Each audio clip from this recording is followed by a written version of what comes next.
and welcome to Narayana IS Academy. In this session of the top topics of the week, we'll delve into 5 most important topics from the Hindu and the Indian Express.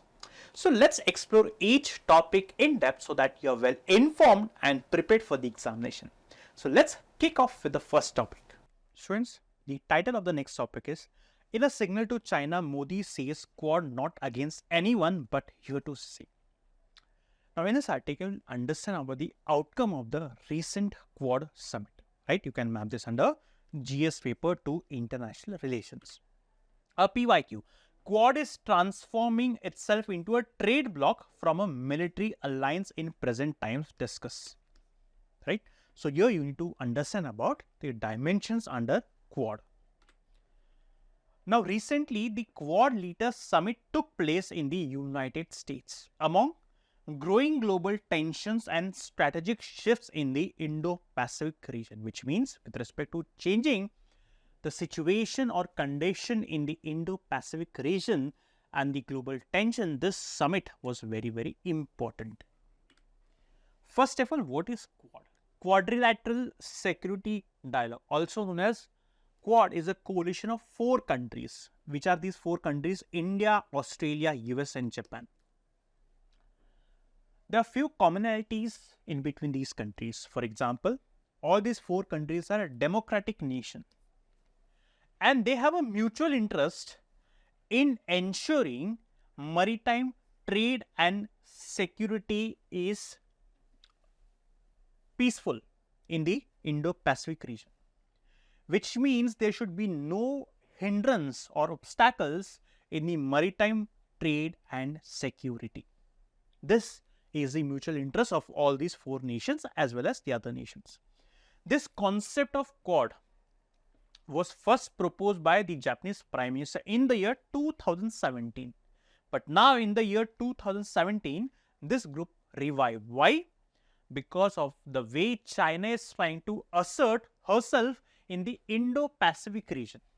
The way China is threatening other nations, it was important for countries like India and Australia to come together with powerful nations like Japan and USA so as to prevent China.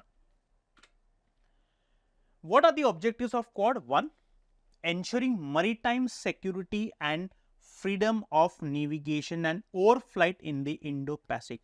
Indo-Pacific region, right? The Indian Pacific region, making sure that maritime security, there is security in the maritime trade, freedom of navigation, right? No country should dominate the Indo-Pacific region and every country should have the freedom of navigation. Next, countering China's influence, addressing China's aggressive actions such as the militarization of the South China Sea. Now what China has done is, China has actually militarized many of the islands in the South China Sea, or China is trying to make the region more aggressive, or China is showing her aggressive stance in the Indo-Pacific region. So to counter it, we all 4 countries have come together to strengthen the regional security. Now promoting a rules based international order, which means the international order should be backed by rules. Rules are something that all the countries have to follow to enhance regional security.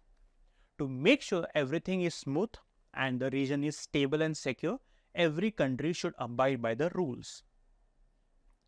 Economic cooperation, redrawing the global supply chains and promoting economic cooperation in critical technologies, digital infrastructure, health, power and semiconductors, which means in order to make sure that all these countries are cooperating economically, all the 4 countries have come together, which means apart from countering China's aggressive stance in the Indo-Pacific region, right, the countries have also come together for economic development, social development, regional stability. So if someone will ask you the purpose of Quad, is it only to prevent China? No. Preventing China is one of the many objectives, the other objective being regional stability and maritime security as well as economic development. Now let us discuss the outcome of the recent Quad summit. First, the strategic and the geopolitical stance. The Quad leaders reaffirmed their commitment to a free, open and inclusive Indo-Pacific region, which means all the countries have the right to use the waters for the international trade. The countries condemn the militarization and coercive, that is aggressive action in the South China Sea by China, right? Which means all the countries have criticized China's actions in the South China Sea, the way China is trying to be more and more aggressive and militarize the region. For example, China claims major part of the South China Sea, which means China's territorial claims for 90% of the region in the or area in the South China Sea. Now, the 2016 Arbitral Award rejected China's claim in the South China Sea. They said this Arbitral Award said that what China is claiming is incorrect. China should abide by the international rules. First outcome. Second, the Quad 4 countries launched the Quad Indo-Pacific Logistics Network, aims to enhance disaster response and security cooperation among member countries, and they introduced maritime initiative for training in the Indo-Pacific, this MATRI, to strengthen naval interoperability and maritime security, which means to make sure that the maritime region is stable, secure, so that the trade happening throughout the region or in the region is seamless. The countries have introduced this maritime initiative for training in the Indo-Pacific. The next, Quad Cancer Moonshoot Initiative. Now, again, both the countries have come together to combat cervical cancer in the Indo-Pacific, for which India has pledged 10 million to support digital health infrastructure. Next, economic and technological cooperation. Both the countries, or all four countries have emphasized cooperation in emerging technologies like machine learning, artificial intelligence, quantum computing, digital infrastructure, educational exchanges, right? Next, global and regional crisis responses. Now, all the four countries have expressed concern over the ongoing war in the Ukraine, right? And they have called for comprehensive and just peace. They highlighted the war's impact on global food and energy security. The four countries also addressed the humanitarian crisis in Gaza, calling for an immediate ceasefire and release of hostages. Commitment to rule of law and human rights. All the four countries supported for the rule of law, sovereignty and human rights. The leaders opposed any unilateral attempts to change the status quo by force or coercion, which means all the four countries have said that no country should change the existing situation using force. For example, what China does is, China using force, they try to conquer territories, right? Oppose any unilateral attempts, right, to change the status quo by force in the Indo-Pacific region. And then finally, all the four countries advocated for reforms in the UNSC, which means four countries realize the importance of reforming the United Nations Security Council, which is the most powerful body in the United Nations, so as to meet the ongoing changes in the world. Which means they emphasize the need for expanding both permanent and non-permanent membership. 5 are permanent members and 10 are non-permanent members in the United Nations Security Council, right?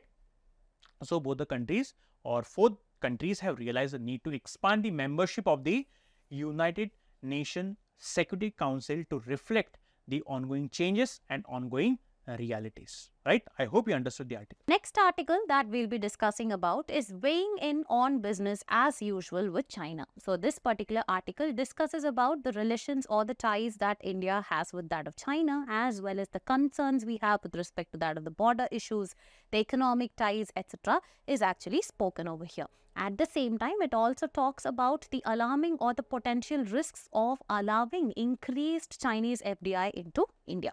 So in this particular article, we'll be discussing about India-China relations as well as the different types of diplomacy, that is the track 1 diplomacy, 2 diplomacy, etc. till track 9.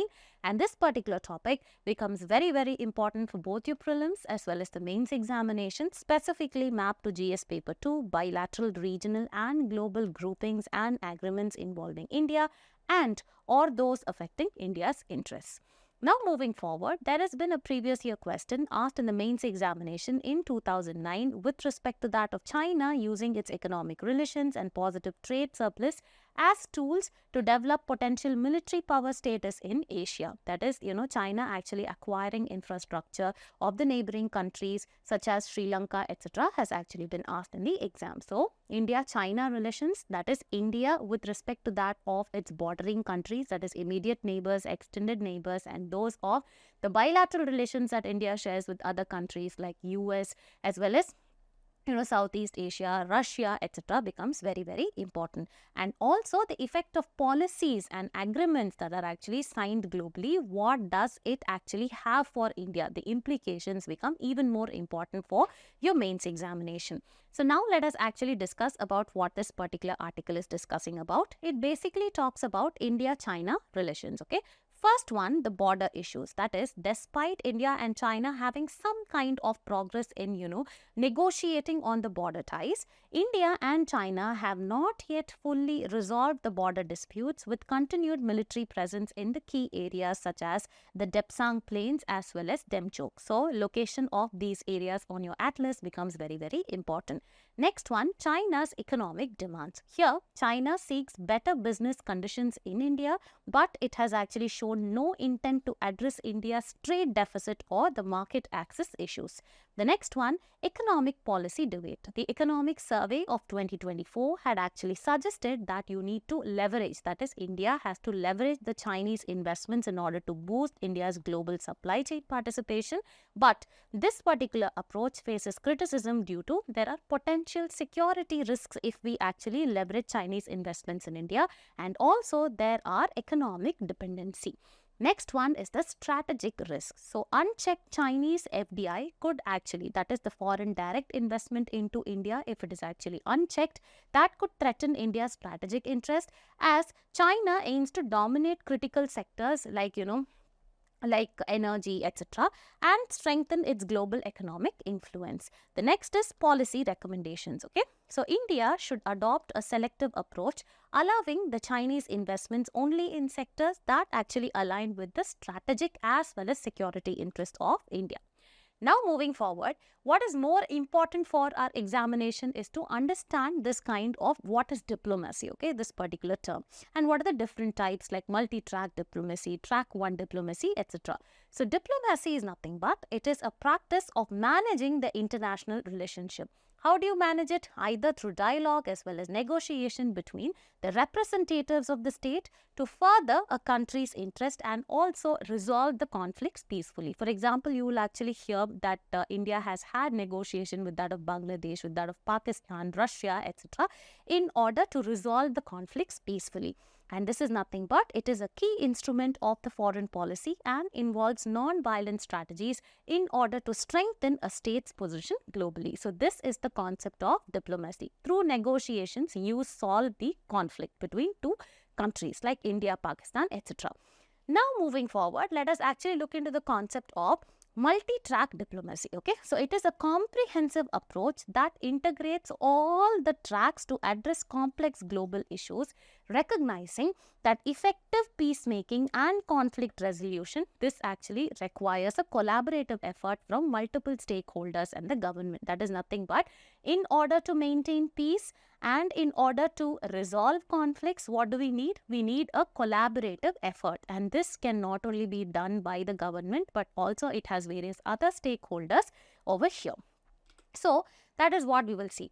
first one is the track 1 diplomacy. This is nothing but official government to government interactions, which is actually generally conducted by the external affairs minister, that is the diplomats, okay, and the state officials in order to negotiate and resolve the conflicts. And one such example is the Shimla Agreement of 1972 between India and Pakistan, that was signed by the Prime Minister Indira Gandhi and the President Zulfikar Ali Bhutto. Is a classic example of official government to government diplomacy that is aimed at resolving conflicts and establishing peace in this particular region. So when it's government to government, it is track 1. What is track 2?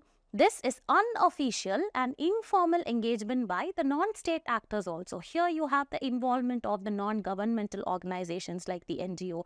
You have the academics as well as influential individuals in order to promote dialogue and understanding between the conflicting parties.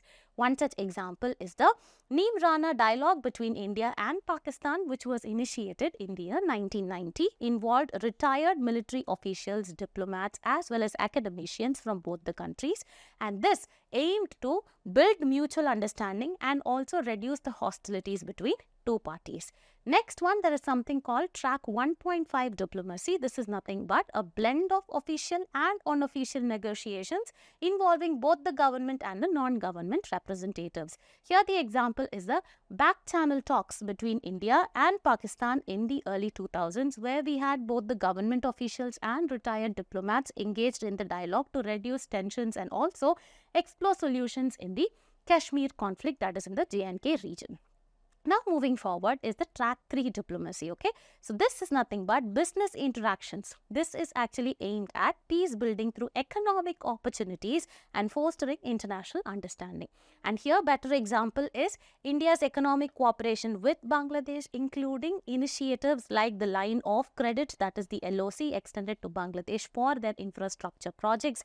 This actually helps build economic ties and also promote regional stability as well as prosperity for both the sides. Next is track 4 diplomacy.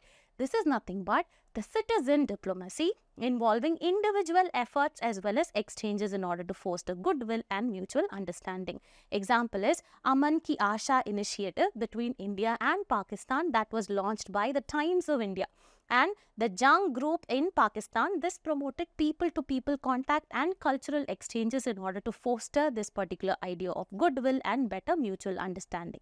Next comes track 5 diplomacy, where educational and research-focused diplomacy through the academic collaborations and training in conflict resolution. Next is track 6 diplomacy. This is nothing but advocacy and activism addressing global issues such as human rights, environmental protection as well as social justice. Now moving forward, track 7 diplomacy. This involves religious and the faith-based efforts in order to promote peace as well as non-violence. Next is track 8 diplomacy. This is nothing but providing financial support as well as resources from the philanthropists as well as foundations for peace building activities. And finally is track 9 diplomacy. This is usage of media as well as communication to share public opinion and to promote peace through the information dissemination. Here one of the best examples is India's use of soft power through Bollywood, yoga as well as cultural events to project a positive image globally and strengthen its diplomatic ties with other countries. So these are the different types of diplomacy, and this for the exam per se may not be directly asked in the examination, but this is actually important as you can quote these in your essay paper or in your ethics as well as other papers, okay? Sinking, Tuvalu fights to keep its maritime boundaries as sea level rises. Now, the impact of climate change, the impact of degrading environment has led to a situation where the tiny islands are at the brink of submergence or complete destruction because of the sea level or the sea level rise. So again, see such type of question, for example, Tuvalu. This can be asked as places in news. You need to know various Tuvalu, right? So let's try to understand what this news talks about or speaks about.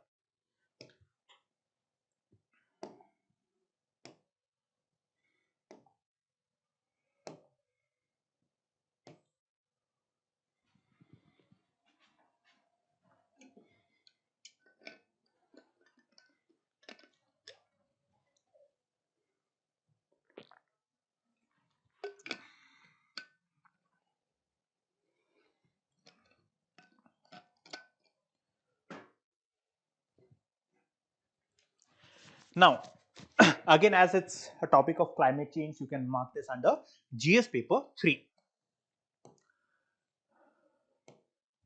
Now, Tuvalu is a small island nation in the Pacific Ocean. See, Pacific Ocean, Indo-Pacific region is always in the news, right?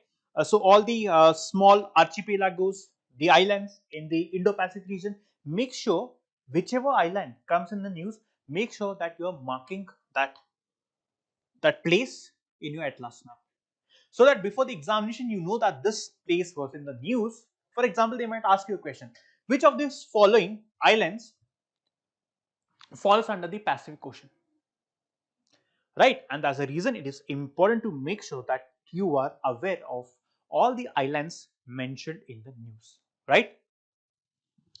So this small island nation in the Pacific Ocean with like close to 11,000 residents and has 9 atolls. See, one atoll can be a combination of, let's say, few islands, which means this island nation, Tuvalu, is made up of 9 atolls. 9 atolls, right? If you look at the average elevation, which is just 2 meters, average elevation of this island is only 2 meters, but the sea levels have risen by 15 centimeter over the past 30 years. And by 2050, it is estimated that the daily tides or the sea level, the height of the sea level rise might reach a point by which the entire island might submerge or might get submerged under the sea, which means this island is actually facing an existential crisis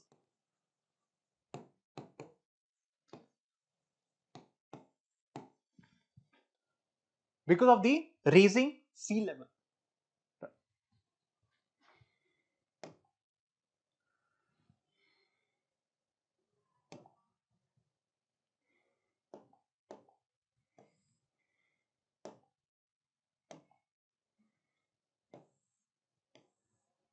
So this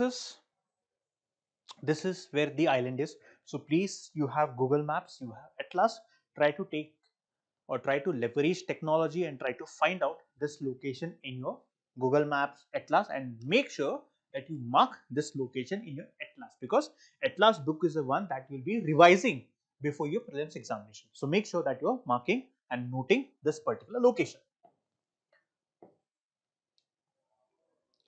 So let's try to understand how is it impacting the life and migration of the people of Tuvalu.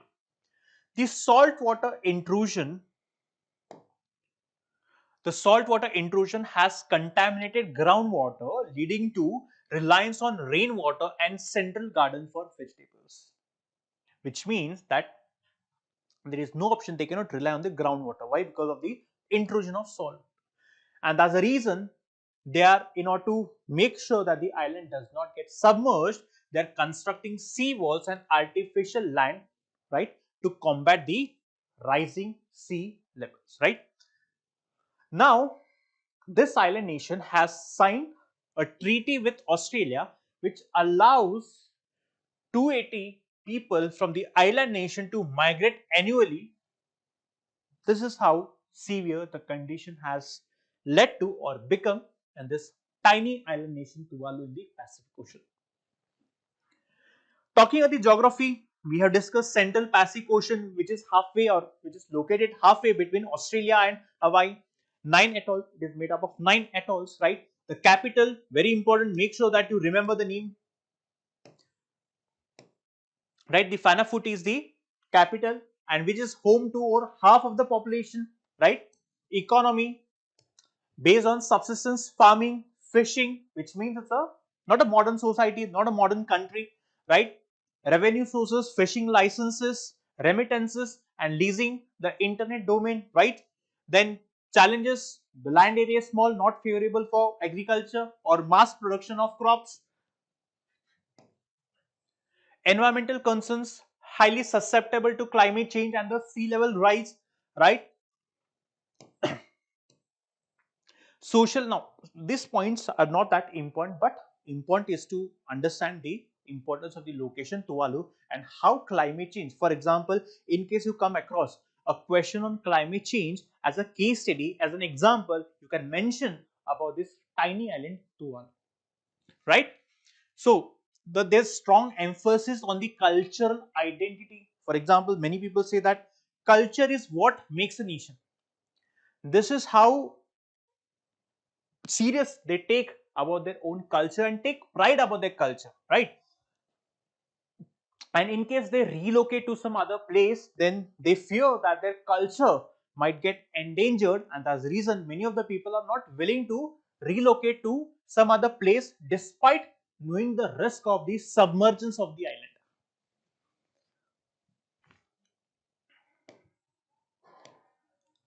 Now again, there are legal as well as international efforts. The international community has taken a note cognizance of this issue and trying to help the island in ways as permitted as well as possible. Now the residents fear relocation may lead to loss of culture and weaken community ties. That's the reason they do not prefer to relocate to some other area, right? Sponge city concept may mitigate flooding. Flooding is always in the news, right? The flooding problem is devastating the wildlife, the environment, the public infrastructure, people, people lose their lives. So, how can this sponge city concept help in reducing the flooding problem? Mitigate is reduction, reduce.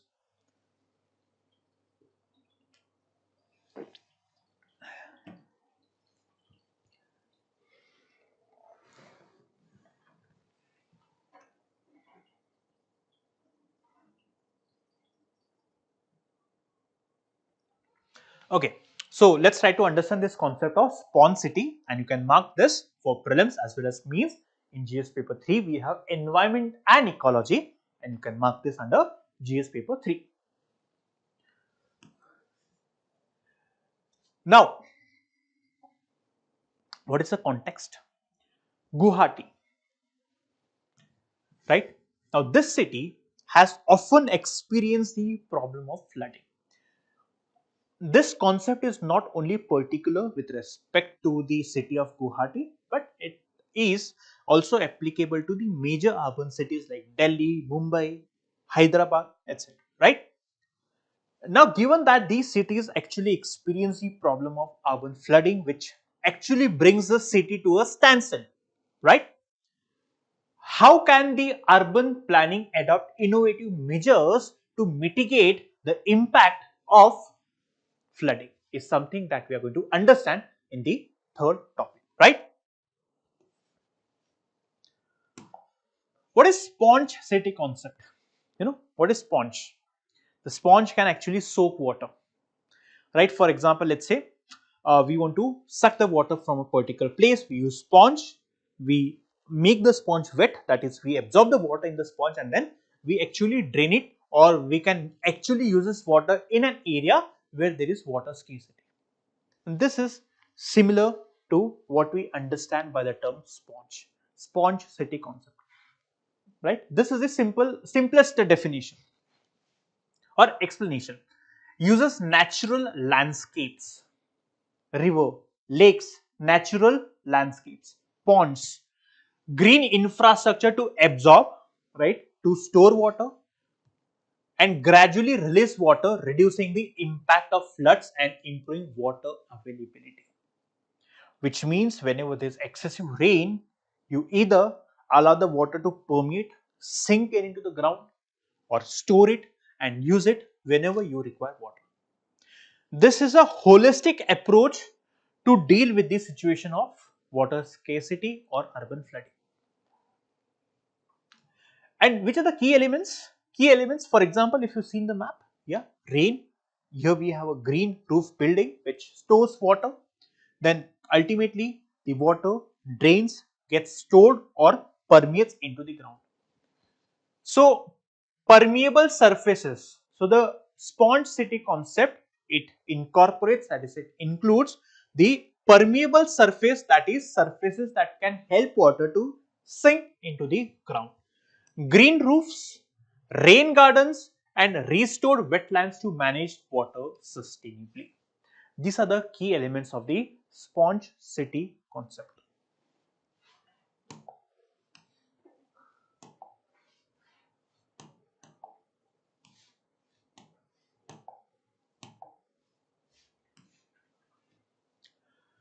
Now, how sponge city concept can mitigate flooding? Let's try to understand.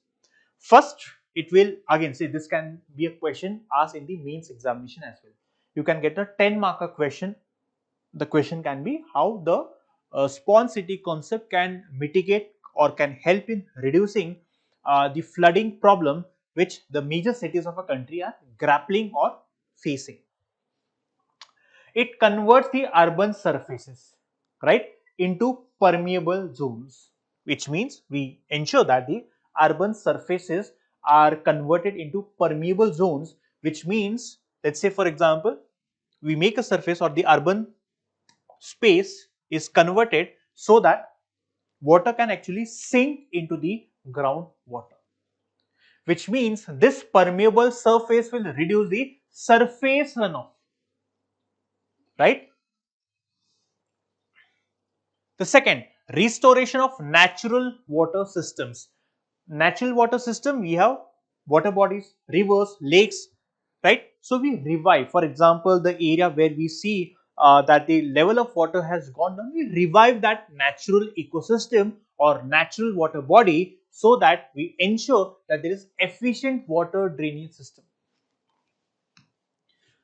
Green infrastructure, we utilize parks, ponds to slow down and store excess rainwater. So as of now, what happens when there is excessive rain? The water will flow on the streets, which means there is no way for the water to percolate and permeate deep into the ground. This is what we are trying to do with the help of sponge city concept. It helps cities to adapt to extreme weather events by managing water more efficiently, especially in the summer season. We can utilize the stored water and use it in the summer season when the demand for water will be high. And then community involvement, encourage the local community, that is decentralization. Why? Because the local community who are staying there for centuries would have certain innovative idea through which they can ensure that they are in a position to store the water in the ground or somehow store the water so that they can use it when the demand for water is high.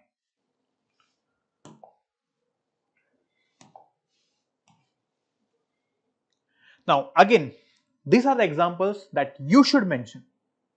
China, a developed nation, you see, has implemented green roofs which stores the water, rain gardens and restored wetlands to improve water absorption and reduce flooding.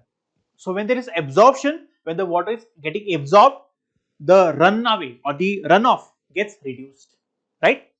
So which leads to reduced flooding.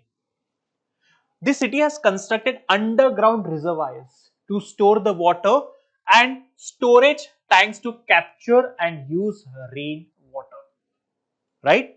Then cities like Hamburg in Germany use green infrastructure to manage stormwater and reduce urban flooding. So these are some of the examples that you can see, and please make a note of these examples and make sure that you are incorporating these points in your notes so that whenever you revise for the mains examination, you include all these points, right? Especially the examples. Now, benefits of the sponge city concept for our country. How will India benefit out of this sponge city concept? One, Indian cities like Mumbai, Chennai and so these cities frequently face severe flooding due to heavy monsoons and inadequate drainage system. So what is a drainage system? For example, let's say this is a city and there are certain outlets. You see, there are certain outlets which allows the water to flow. So this is how actually cities are built. But because of the rampant urbanization, the places that were meant for the drainage or for the passage of water outside the city, somehow these places were occupied and construction, the concrete construction was done on these roads you see, right? So because of actually using the public space or the drainage space for urbanization or to build buildings, somehow the drainage system got affected, which means there's no place or no space for the water to flow outside, and that's the reason that leads to urban flooding. So if there's a drainage, the water will flow out. If there's no drainage, the water cannot flow out, and this leads to flooding. And that's the reason by capturing and storing rainwater, the sponge city concept, right, can address the water scarcity. That is, we store the water during the monsoon season and use it during the summer season. And especially this sponge city concept will benefit our country, especially the drought prone regions in Maharashtra and Rajasthan. So again, we can build this underground reservoir that China has built, and we can actually utilize this water in the summer season, right? Green infrastructure filters pollutants. So the pollutants, right? So the green infrastructure, it will filter the pollutant, which means it won't allow the pollutant to permeate into the groundwater. So this is the importance of green infrastructure. Urban heat island effect. Now if you see, because of the extreme concretization using concrete, right, the heat gets trapped in the concrete, right? And as the heat gets trapped, the urban places turn more and more hotter. So because of this green infrastructure, we will reduce the urban heat island effect, right? And then community engagement, that is, we have to involve the local people so that we come up with innovative solutions and measures through which we reduce the impact of flooding, right? So here, this particular topic becomes important. ADB raises inflation view on food. See, whenever you read the newspaper, it might actually appear to you that these language and all, it is very verbose and the vocabulary is very high. So in that case, we are here to actually break it down for you. So you can religiously trust us and follow the DNA analysis. So 3 topics a day, that actually makes around 18 topics a week. So this kind of focus, clubbed with your magazine as well as brushing up your concepts from the GS books, is called an integrated plan. Okay, so this is how you need to prepare for the examination. So even if you look at this particular topic here, the what to say, the header actually looks very very difficult. That is, ADB raises inflation, we want food less sanguine on early rate cut. Nothing is actually important here. What is very very important here is to know about this particular grouping, that is the Asian Development Bank. Okay, so who are the members of it and what is the major objective, whether India is a part of it or not, and who is the highest shareholder over here, what is the mission and vision of this particular organization is what is important. First thing.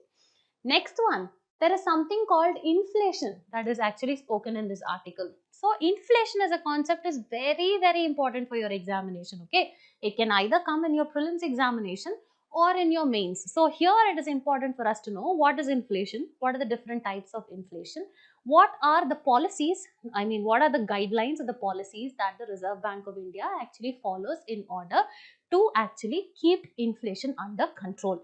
Exactly, this is what you need to know. Okay, and what kind of impact that this particular inflation has on the overall economy, or inflation somewhere else, what impact does that actually have on India. So this is the basic thing you need to actually learn from this particular article. So here, retail inflation is actually important. That is, retail inflation, wholesale inflation, all that becomes important.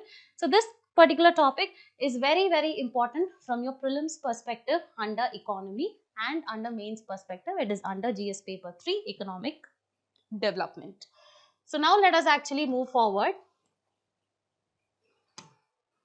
So here the Asian Development Bank has actually revised its inflation projection for India. See, there are a lot of organizations which actually give their projection on what will be the GDP growth of India, what will be the inflation growth of India, and what has India done in order to control it, and global efforts, what are the global efforts, all that generally actually comes up. So here similarly, Asian Development Bank usually projects the inflation as well as the the GDP of India. Over there it has actually said that due to increasing food prices, it has actually revised the method for projecting this particular inflation, whereas it has kept its GDP projection the same. So however, this is actually not important, as I told you. So what is important is, in order to understand what is this Asian Development Bank, this becomes very, very important for the exam. So here you need to know what is this ADB. First of all, Asian Development Bank, right? Asia, a region. So it is a regional development bank. It was established in 1966 in order to promote the economic growth as well as the cooperation in which region? The Asia Pacific region. Again, important. Then what is its objective? It provides loans. It also provides technical assistance, and it actually provides grants to the member countries for development projects as well as initiatives which are overall, aimed at reducing the poverty as well as improving the infrastructure of this region. So this is what is very, very important. Now, any kind of organization, who are all the members? Again, important. So ADB has 68 members, where 49 are actually regional and 19 non-regional, with Japan and US as the top shareholders. Very important, okay? Because here, shareholding and who actually possesses the highest stake, this has already been asked in your UPSC once in the prelims examination, okay? So you have Japan and US as top shareholders with around 15.571% each, and this is followed by China 6.429% and India 6.317%, okay? And here you have the board of governors with representatives from each member country. They actually serve the highest authority here. And next point is, while ADB primarily focuses on, we saw, right, it actually finances and supports development and infrastructure in region. Also, it is involved in other works like economic research and provides analysis. That is what we saw, right? It is actually projecting the inflation rate of India.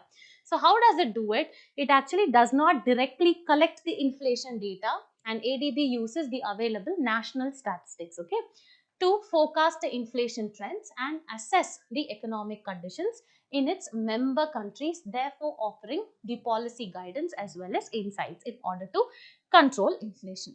So this is what we need to understand about this particular organization of ADB. Now, what is more important for your examination is to understand the inflation trends in India. Very, very important. So now let us get into what is inflation and how has been the inflation trends in India. Okay, so first of all, what do you mean by inflation? It is the increase in the general price levels of the goods in an economy.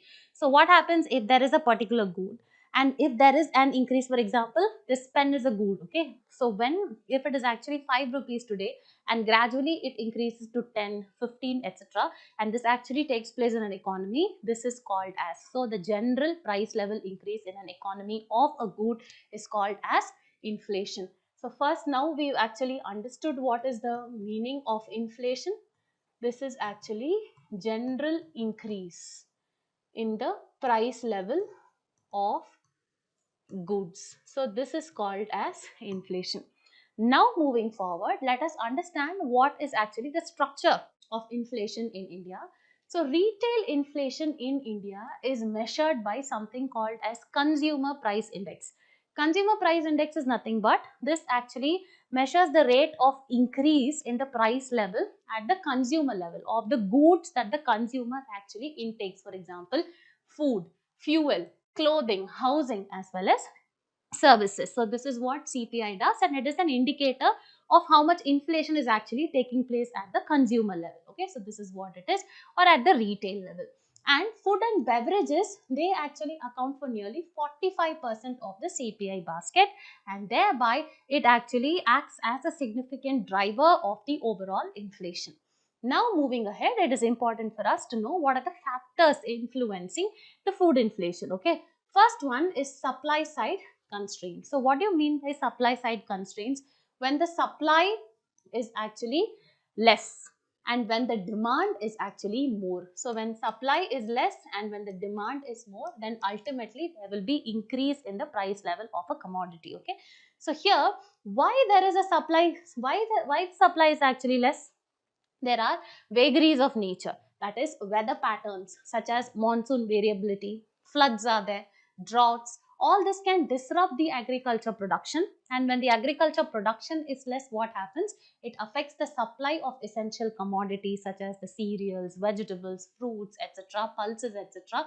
For instance, if you see, extreme weather events such as cyclones or unseasonal rains can lead to crop damages, thereby it actually results in the supply shortages as well. Okay, so this is one of the driving factors of food inflation in India.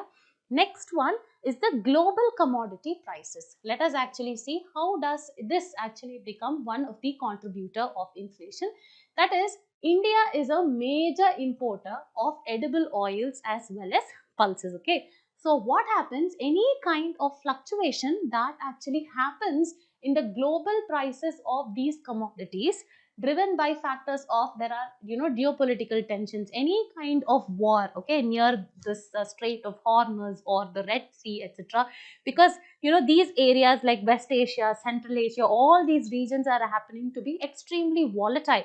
So since we depend on a lot of oil and pulses from these kind of areas, as well as major of the imports actually happen only through those sea lanes, right? So when that happens, then what happens is that there is fluctuation in the prices, there is hike in the prices. So what happens? This actually is driven by factors like geopolitical tension, trade policies, and global supply chain disruptions, and this can actually have a direct impact on the domestic food inflation as well. So as we saw the supply side constraints, the next one is the demand side pressures. Okay, so what are the demand side pressures? If for example I'm paid X rupee and tomorrow if I'm paid X plus 10, then what happens? My salary actually increases. So increasing or rising incomes, increasing level of urbanization, as well as changing dietary patterns of people have also led to increased demand for protein rich, that is people are actually moving towards millets, pulses, etc., rather than only consuming wheat as well as rice. Okay, so this can all actually create demand pull inflation in these particular categories. So this is what we've discussed about the driving factors. Okay, now moving to the next one, let us understand what is the monetary policy that actually India follows and who actually brings out these monetary policy guidelines. It is the Reserve Bank of India. So you can actually see monetary policy and the role of Reserve Bank of India.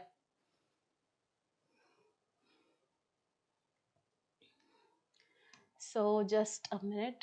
So demand side prices are there. So here we are. So here we are discussing about RBI's inflation targeting methods. So let us actually start by discussing one by one.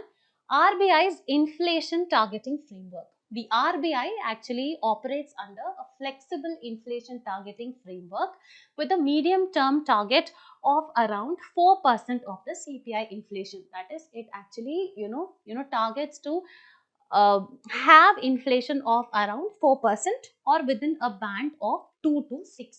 Okay, so this is what it is, and this framework aims to anchor the inflation expectations and also provide a stable economic environment. And so when the inflation is under control, that is where we can actually expect about economic growth and so on. So that is what it is, and for that there is a framework which is actually brought about by a committee. This is nothing but the Monetary Policy Committee of the RBI that actually meets bi-monthly in order to review the inflation trends and the economic indicators. And also this MPC actually sets the policy rates. These policy rates are very important for your examination. Okay, so here you have the repo rate, the reverse repo rate, etc. What do you mean by repo rate? Repo rate is nothing but a particular interest rate at which the commercial banks borrow from the RBI. That is called as a repo rate. The reverse repo rate is what? It is the same thing. It is the vice versa. Here it is a particular interest rate. So here I actually told you repo rate is important for your examination, where it is a particular interest rate where the banks actually borrow from the RBI. So this is again very, very important. Similarly, the reverse of it actually becomes the reverse repo rate. So here this is also important for the examination. Now moving forward, we will actually see, yeah. The next one is repo rate adjustments, that is policy tools for inflation control. What are these? First one I told you, repo rate. So here it is actually explained properly. 1 minute.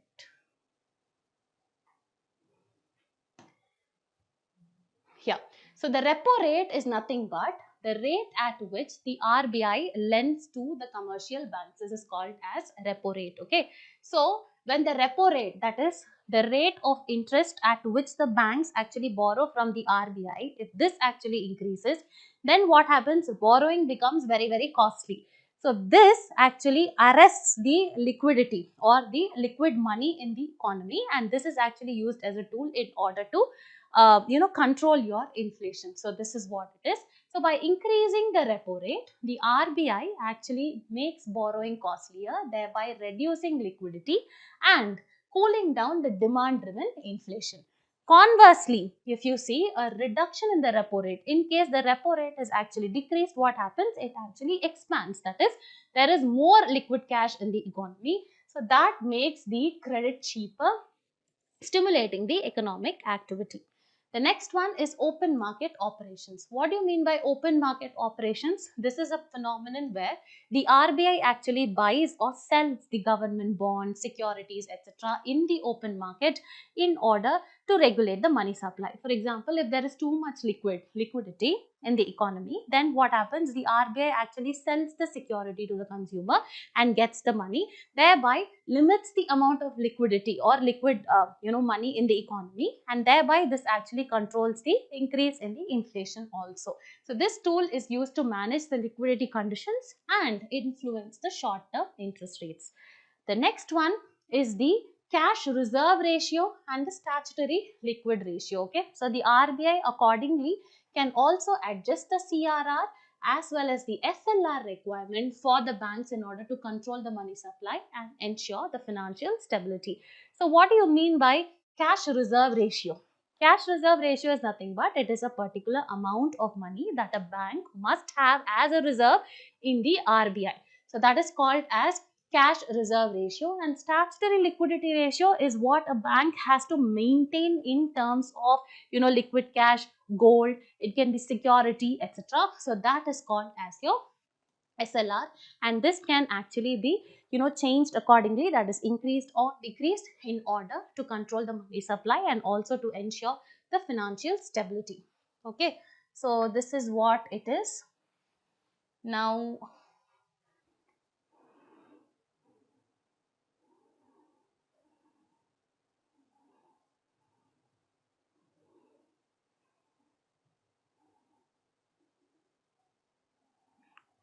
yeah, India has not signed any of the previous.